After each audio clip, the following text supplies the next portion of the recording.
Assalamualaikum warahmatullahi wabarakatuh. Shalom. Selamat malam teman-teman semua.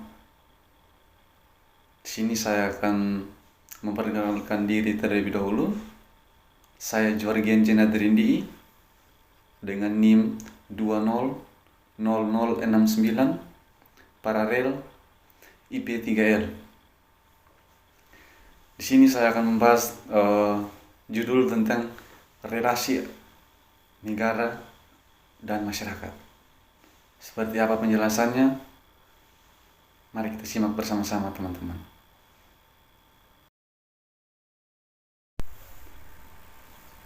Jadi baik teman-teman, di sini kita akan membahas tentang negara dan masyarakat sipil. Kira-kira seperti apa sih negara dan masyarakat sipil itu? Sebelum kita masuk ke pembahasan situ, saya ingin menjelaskan sedikit bahwa cara pandang orang Barat mengenai negara itu tidak dapat dikatakan state, teman-teman. State itu artinya institusi atau norma dan aturan. Kalau kita berbicara tentang negara, berarti di situ terdapat kekuasaan dan aturan. Mungkin seperti itu saja teman saya. Jadi baik, kita masuk yang pertama di sini. Saya mengutip relasi dari Hegel. Dia mengatakan bahwa bentuk kebijakan tertinggi dan hasil dari perspektif evolutif tatanan yang ada. Negara merupakan wakil dari kepentingan umum, sedangkan masyarakat hanya mewakili pribadi atau sekelompok secara terpecah-pecah. Menurut Hegel, negara berhak melakukan campur tangan ke dalam wilayah masyarakat dalam keadaan tertentu, yaitu jika terjadi situasi yang dinamakan injustice atau inequalities di dalam masyarakat, sehingga perlu diatasi, dan jika terjadi sesuatu yang mengancam kepentingan bersama sehingga tindakan perlindungan terhadap masyarakat perlu dilakukan, teman-teman. Jadi kalau saya melihat di sini, Hegel mengatakan bahwa negara merupakan bentuk kebijakan tertinggi. Menurut saya itu kan ya seperti saya katakan di awal tadi, teman-teman, bahwa negara itu adalah pusat kekuasaan atau aturan, di mana segala sesuatu yang dilaksanakan masyarakat itu berada di atas pengawasan masyarakat itu sendiri. Nah, kemudian seperti apa penjelasan negara dan masyarakat menurut Max Weber? Saya akan menjelaskannya lagi.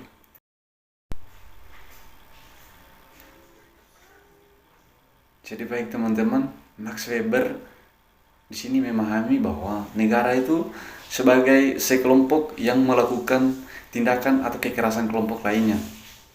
Menurutnya, negara adalah satu-satunya lembaga yang memiliki keabsahan untuk melakukan kekerasan terhadap warganya. Kekuasaan yang besar terhadap negara merupakan hal yang sepatutnya. Individu akan menjadi liar dan tidak dikendalikan bila negara tidak memiliki kekuasaan yang besar. Nah, menurut perspektif dari Max Weber, kalau saya melihat, saya bisa mengatakan bahwa dengan adanya negara, masyarakat bisa menjalani aktivitasnya itu ya sepatut sebagaimana apa yang sudah ditetapkan negara. Dalam artian segala aturan yang sudah ditetapkan negara itu sendiri harus ditaati atau harus dijalani oleh masyarakat itu sendiri. Artinya seperti yang dikatakan Max Weber, agar tidak terjadi individu yang liar, katanya. Jadi menurut saya seperti itu.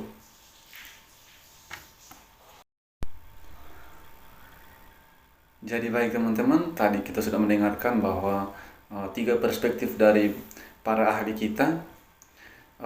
Di sini kalau kita melihat itu sama-sama memberikan batasan yang jelas antara negara dan masyarakat.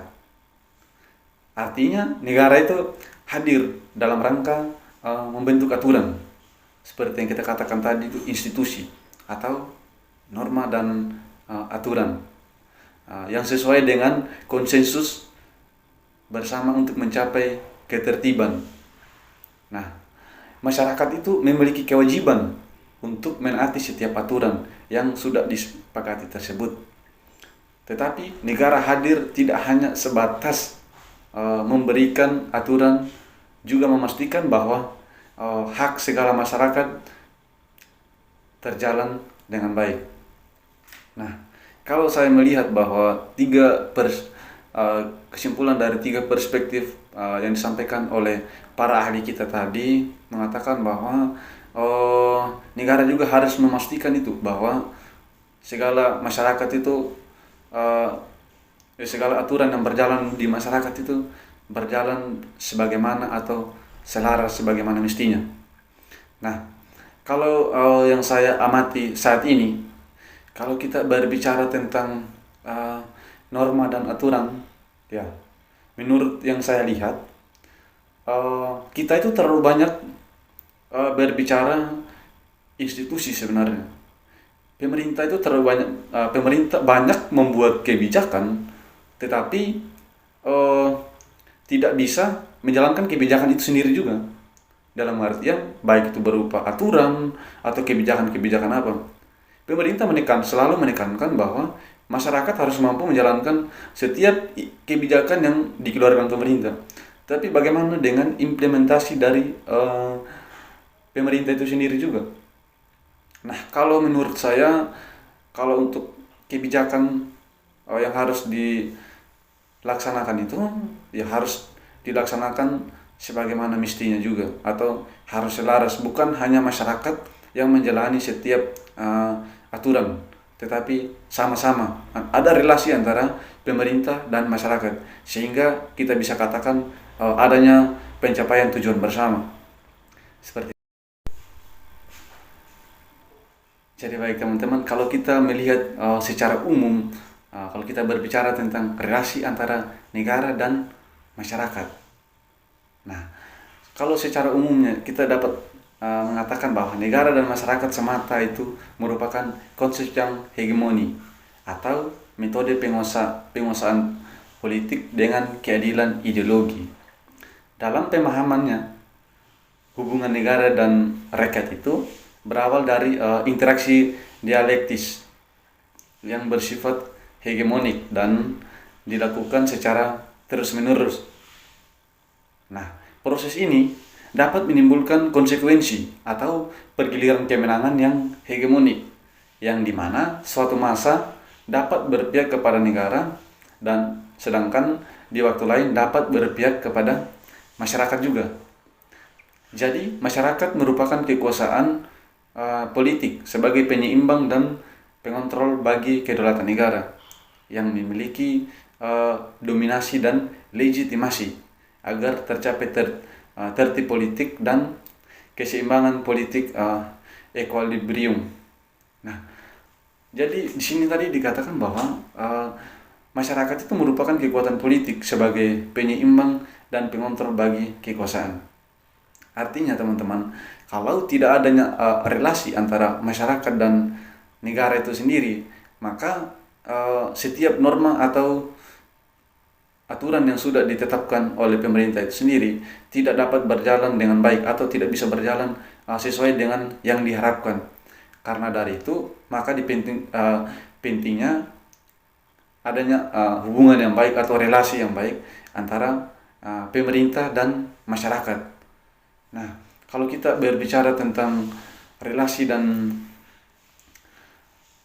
negara dan masyarakat, berarti kita melihat kedudukan negara itu seperti apa untuk melayani masyarakat. Menurut pandangan saya atau perspektif saya melihat bahwa hari ini saya mengatakan bahwa negara itu lebih banyak mengatur daripada mengurus.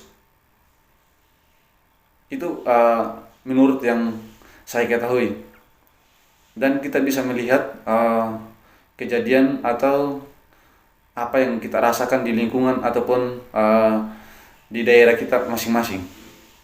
Itu menurut pandangan perspektif saya sendiri. Jadi teman-teman, kalau kita berbicara tentang masyarakat atau masyarakat sipil atau yang biasa disebut dengan civil society, itu sebagai kekuatan penyeimbang negara atau relasi negara, di mana rakyat dalam konteks penyelenggaraan kebijakan publik memerlukan ruang publik atau public sphere dalam melakukan aktivitas sosial dan politik untuk mengawal kebijakan. Kebijakan yang dimaksud adalah kebijakan publik yang dilakukan pemerintah agar selaras dengan misi bersama rakyat. Nah, di sini yang dimaksud dengan public sphere itu adalah itu merupakan ranah kehidupan dalam bentuk ruang, tempat, atau arena untuk kepentingan publik. Setiap orang itu atau semua warga yang disebut dengan warga negara dijamin akses untuk memanfaatkan ruang publik. Ruang publik ini tidak sama dengan konsep publik. Itu berbeda teman-teman. Yaitu kalau yang dimaksud dengan public sphere itu dia individu yang berkumpul atau dalam kerumunan orang. Konsep publik ini lebih memfokus pada lembaga atau institusi sebagai media partisipasi dari masyarakat itu sendiri.